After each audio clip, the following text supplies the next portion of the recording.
Hello everyone, welcome back to my channel. स्वागत है आपका हमारी 12 वीक्स 12 ज्योतिर्लिंग वाली सीरीज़ में। और आज हम जा रहे हैं अपने 5th ज्योतिर्लिंग के दर्शन करने, जो कि है बैजनाथ, झारखंड में। और हमेशा की तरह मैं एकदम पीक टू पीक टाइम पे चल रहा हूँ। 4 बज रहा है और मैं हूँ अभी गाज़ियाबाद में, और मेरी जो फ़्लाइट है वो है 6 बजे की, 6:15 टू बी मोर प्रिसाइज्ड।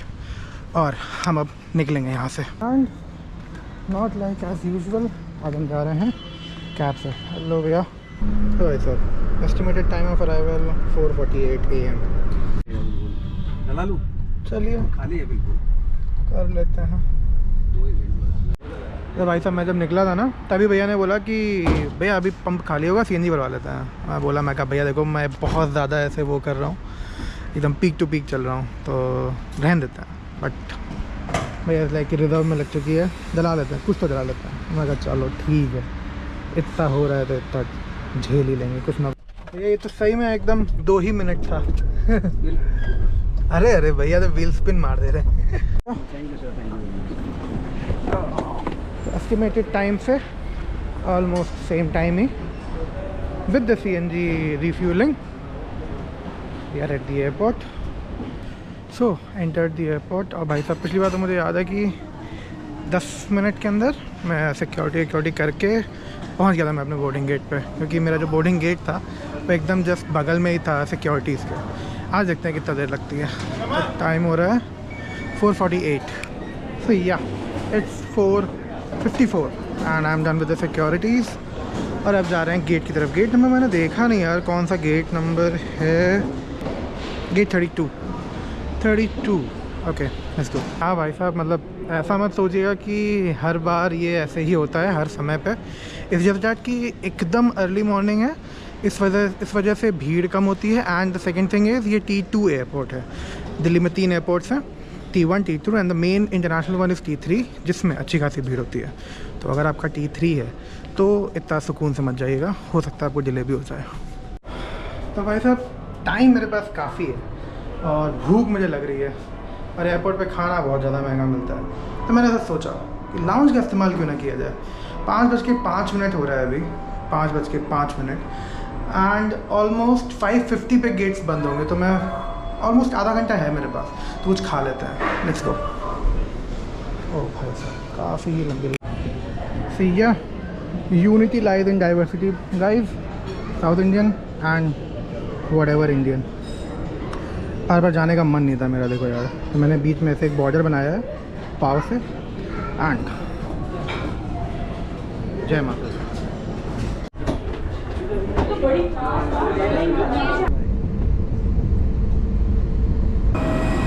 तो भाई साहब, लैंडिंग इन पटना पहुंच गए हैं इन।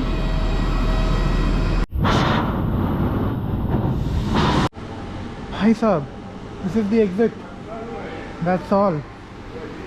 पूरा सामने exit gate, shortest exit ever seen on an airport till now by me. हर ट्रिप में हमारे पास एक एडवेंचर होता है ना, एयरपोर्ट पहुंचना। इस बार हमारे पास दूसरा भी है। हमें एयरपोर्ट से स्टेशन पहुंचना है, मतलब मुझे तो। और मतलब 7:55 का जब अराइवल था इस फ्लाइट का, बट 7:46 पे मैं बाहर आ चुका हूँ, काफ़ी बाहर, और 8:30 की मेरी ट्रेन है। और भाई साहब, स्टेशन जाने के लिए जो सबसे बेस्ट कम्यूट मैंने चूज़ करा है वो है ओला बाइक। तो उसी से सबसे जल्दी उसी से पहुँच सकते हैं भाई साहब, क्योंकि मैं अभी 1 महीने पहले भी पटना आया था, मैंने ट्रैफिक देखा हुआ है यहाँ का। वैसे अभी सुबह है तो बहुत ज़्यादा भीड़ नहीं होनी चाहिए, बट रिस्क नहीं लेना भाई, क्योंकि टिकट बुकड है। टिकट नहीं बुकड होता तो ऑप्शन होते, पर टिकट बुकड है तो फिर रिस्क नहीं लेने का भाई। लखनऊ में नहीं हुआ भाई अभी तक तो डू हेलमेट का। बताओ। हाँ भाई, हो ही जाएगा। चलिए। मतलब कंस्ट्रक्शन का काम चल रहा है ना जंक्शन के पास। हाँ हाँ, ये तो है। आप भी हेलो बोल दीजिए। हेलो, नाम आपका भैया? मेरा नाम सचिन यादव भैया। सचिन भैया हमको ले जा रहे भैया एयरपोर्ट से स्टेशन तक। अच्छा।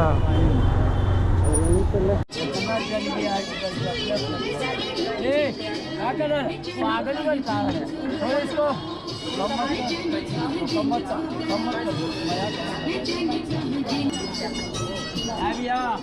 भाई साहब पहुंच गया हूं मैं लगभग 8 बजे। 7:55 का एस्टिमेटेड अराइवल था फ़्लाइट का, और 8 बजे मैं एयरपोर्ट पहुंच चुका हूं। और ये नहीं हुई थी। और पटना की चाय बहुत अच्छी है। अभी मैं आया था जब लगभग 20 दिन पहले, तब भी मैंने पिया था, बहुत अच्छी चाय। तो चाय तो अनिवार्य है भाई साहब। भाई साहब इस ट्रिप पे मैं फिर से अकेले ही जा रहा हूँ, और अकेले जा रहा हूँ। बट जसीडीह जो जगह है जहाँ पे वो मंदिर है, जसीडीह से पास में देवघर है, वहाँ पे मंदिर है बैजनाथ का। और वहाँ पे एक दोस्त हमें मिलेगा, उसका घर वहीं पे ही है, तो वो हमें असिस्ट करने वाला है वहाँ पहुँचने के बाद। तब तक फ़िलहाल अकेले ही है। तो भाई साहब not like the other trips, और maybe only this trip, जिसमें कि मैं सिर्फ और सिर्फ पब्लिक कन्वेंस का यूज़ करने वाला हूँ। कोई भी कार या सेल्फ ड्राइव या ऐसा कुछ भी इन्वॉल्व नहीं होने वाला है इसमें। तो या let us do it bro. This is my seat, my favourite seat in any train, upper seat. जाओ चुपचाप सो जाओ, भूल जाओ फिर। लेकिन आज थोड़ा संभल के रहना होगा, क्योंकि 5 घंटे की जर्नी है और मैं सोया नहीं हूँ। तो ऐसा ना हो कि मैं सोता ही रह जाऊँ। अरे ये भी ट्रेन चलेगी, बोल रहा है कि कौन सा ट्रेन पर बैठा दिया जो चल ही नहीं रही है। अभी चलेगा बाबू, चलेगा। अभी थोड़ा देर रुको ना, अभी चलेगा।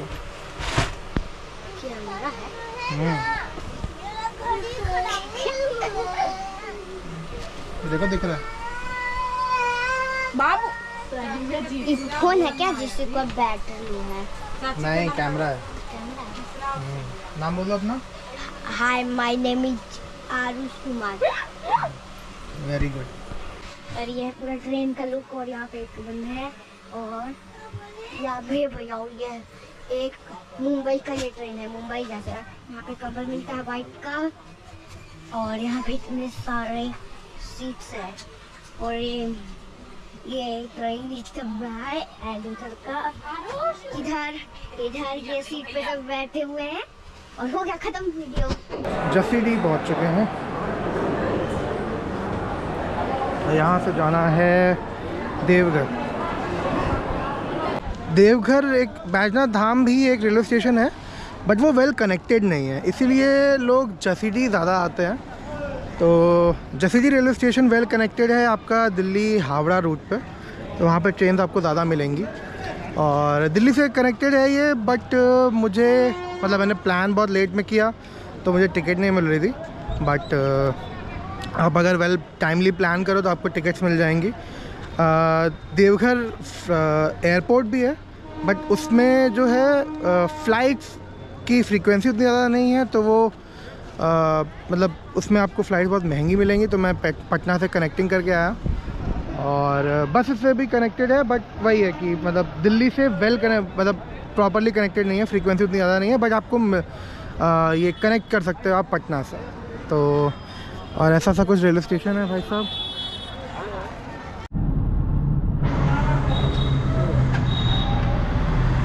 जसीडीह से देवघर पहुंच चुका हूं मैं। आगे मतलब मैं आया था कुछ सामान लेने के लिए। आगे देवघर का VIP चौक है, तो वहाँ पे मैंने एक रूम एक होटल में लिया है। ऐसा तो कुछ है भाई साहब, माहौल बढ़िया, छोटा सा शहर, टाउनशिप टाइप। अब मैं जाऊंगा, थोड़ा नहा धो लिया जाए, दर्शन करने लायक बन लिया जाए, और फिर चलते हैं मंदिर के दर्शन करने। Yup, we are ready for the darshan. Let's go. हाँ जी भाई साहब, तो नहा धो के साफ़ सुथरे होके अब चलते हैं बाबा जी के पास। तो ये है भाई साहब VIP चौराहा जिसकी मैं बात कर रहा था। यहाँ से इस तरफ है स्टेशन, और यहाँ पे मैं इसलिए रुका हूँ ना क्योंकि मेरी जो ट्रेन है वो है कल सुबह 4 बजे, और मतलब यहाँ पे रात में उतना ज़्यादा कम्यूट होता नहीं है, तो ताकि सुबह मुझे यहाँ से ऑटो मिल जाए, इसलिए मैं यहाँ पे रुका हूँ। अब चलते हैं मंदिर।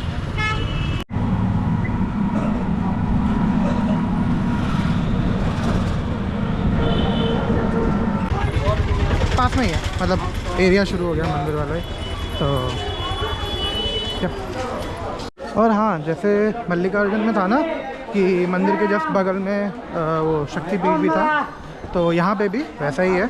और यहाँ पे माना जाता है कि सती जी का हृदय गिरा था, तो इसको शक्तिपीठ भी कहते हैं और हृदय पीठ भी कहते हैं। तो दोनों मंदिर एक ही कंपाउंड में ही अगल बगल ही है। अब भाई साहब, मैंने सुना है कि यहाँ पे पेड़े बहुत फेमस हैं, तो और पेड़ा ही चलता है, पेड़ा और वो चूड़ा, तो दोनों चीज़ें काफ़ी ज़्यादा लेके जानी होगी।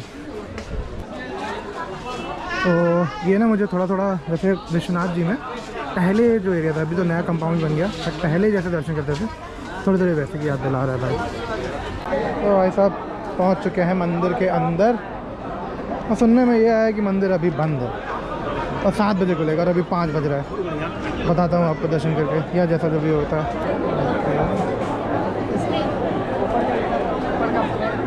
ये जो धागा अभी आपने देखा, ये दोनों शिव जी का और शक्तिपीठ का, ये दोनों ऐसे जोड़ते हैं साथ में। उधर बाबा धाम पे भीड़ बहुत ज़्यादा है, तो हम माता जी के दर्शन करें। तो भाई साहब द सीन इज, अंदर जो आपको लोग दिख रहे हैं ना, जब वो चले जाएंगे तब ये वाला गेट 5 मिनट के लिए खुलेगा, और जब तक लोग अंदर जा पाएंगे जाएंगे। हम जा पाएंगे कि नहीं ये देखना है।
भाई साहब गेट फिर से बंद हो चुका है, और मतलब काफ़ी सही टाइम पे मैं घुस गया। मेरे पीछे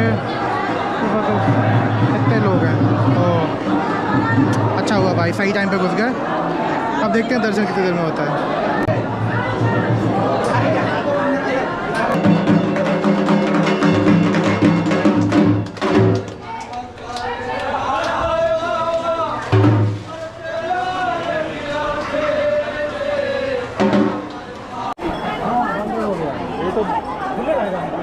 तो भाई साहब हो गए दर्शन, और मतलब बिना किसी वीआईपी पास के, बिना कुछ के स्पर्श दर्शन हुए, कुछ नहीं भाई। तो भाई साहब इस मंदिर के कैंपस में ना, मतलब जो पूरा प्रांगण है उसमें बहुत सारे मंदिर हैं। जैसे ये अभी मैं काल भैरव के मंदिर में गया, फिर संध्या माता का मंदिर है, देन गणेश जी का तो मंदिर है ही, और हनुमान जी का मंदिर है। तो आप मतलब सारे मंदिरों के दर्शन कर सकते हैं।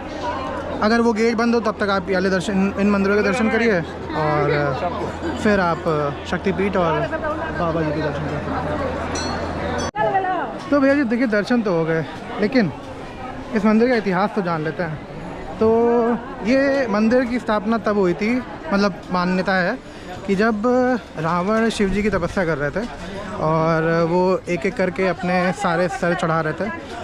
तो जब वो 9वें सिर के बाद जब वो 10वां सिर काटने जा रहे थे, तब भोलेनाथ जी प्रकट होते हैं, उनसे प्रसन्न होते हैं और उनको वरदान देते हैं। और भोलेनाथ जी को से वरदान रावण ये मांगते हैं कि आप चलो लंका में रहो। भोलेनाथ जी बीइंग भोलेनाथ जी लाइक कि चलो। तो जब वो जा रहे होते हैं, तो जो सारी देवी देवताएँ रहते हैं, उनको ये पता होता है कि रावण ऑलरेडी बहुत सारे देवी देवताओं को लंका में रखा हुआ है, और शिव जी भी वहाँ चले गए। तो भाई साहब बहुत ही मतलब बहुत गलत हो जाएगा। भोलेनाथ जी को कैलाश में रहना चाहिए। फिर भोलेनाथ जी को जब वो लेके जा रहे होते हैं, तो भोलेनाथ जी एक शर्त रखते हैं कि मैं वहाँ पे तभी जाऊँगा जब तुम बिना मुझे यहाँ से उठाए, कैलाश से उठाने के बाद कहीं रखोगे नहीं बीच में, और सीधे लंका में ही रुकोगे। बोलता है ठीक है, रावण बोलते हैं ठीक है। तो इस चीज़ से बचने के लिए सारे देवी देवता जाते हैं विष्णु जी के पास। विष्णु जी से कहते हैं कि भैया बताइए, बचाइए।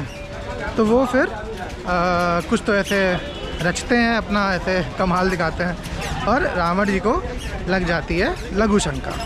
और इसके लिए वो एक मैं भूल गया कौन था, किसी को तो वो शिवलिंग पकड़ाते हैं बट वो उतना वेट उसका झेल नहीं पाता है, तो वो वहीं रख देता है और फिर ये इस मंदिर की स्थापना होती है। तो ये है इसकी कहानी। अब चलते हैं थोड़ा सा तो देवघर घूम लेते हैं। तो भाई साहब once again we are in the toto. 10 रुपये। भाई साहब देखो, मतलब ऐसा सही बात है कि पब्लिक कन्वेंस जो है वो चीपर है, बट ऐसे अंदर का जो ऐसे ऑटोमोबाइल एंथुसियास्ट है वो कैसे माने?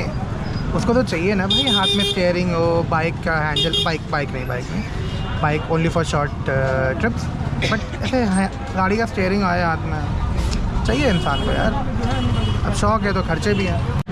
और ठीक है, जिस हिसाब की पिछली 2 ट्रिपें हुई हैं उसके हिसाब से एक ये पब्लिक कन्वेंस वाली भी बनती थी। तो ऐसा वापस हम लोग अपने VIP चौक पे, और एक मेरा फ्रेंड है यहाँ पे जिसने मुझे तो थोड़ा सा गाइड किया कि कहाँ पे मुझे रुकना चाहिए और कैसे दर्शन करना है, क्या सब चीज़ें। वो अभी आ रहा है, सुबह मिला था वो बट उस टाइम मैं रिकॉर्ड नहीं किया, अभी आ रहा है वो। उसके साथ थोड़ा सा तो कहीं निकला जाए, क्योंकि मैंने लास्ट जब होटल के एयरपोर्ट के उस पर गया था ना लाउंज में, उसके बाद से मैंने कुछ नहीं खाया है। तो ऑलमोस्ट 12-14 घंटे होने वाले, 12 घंटे कुछ खाया जाए। कुछ नहीं, ऐसे रिकॉर्ड कर रहा था। तो भाई हम लोग, ये है अजीत मेरा दोस्त, यहीं पे रहता है, और यही भाई ने मुझे बताया सब कुछ, यही इसी ने सब बताया भाई घूमने फिरने का।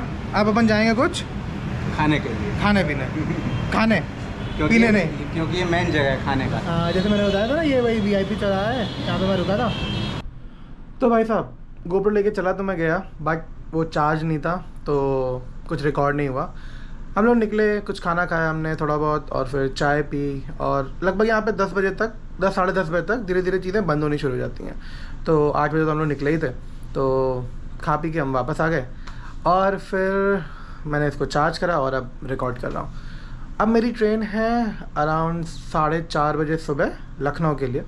तो ये वीडियो यहीं पे एंड करते हैं। उम्मीद करता हूँ सारी चीज़ें मैंने कवर कर दी हैं, कैसे पहुँचना है देवघर, कैसे दर्शन करना है। अगर कुछ छूट गया है तो आप लोग ऐड ऑन कर सकते हैं, और अगर कुछ क्वेश्चन है आपके तो वो कमेंट डाउन करिए, मैं रिप्लाई ज़रूर करूँगा।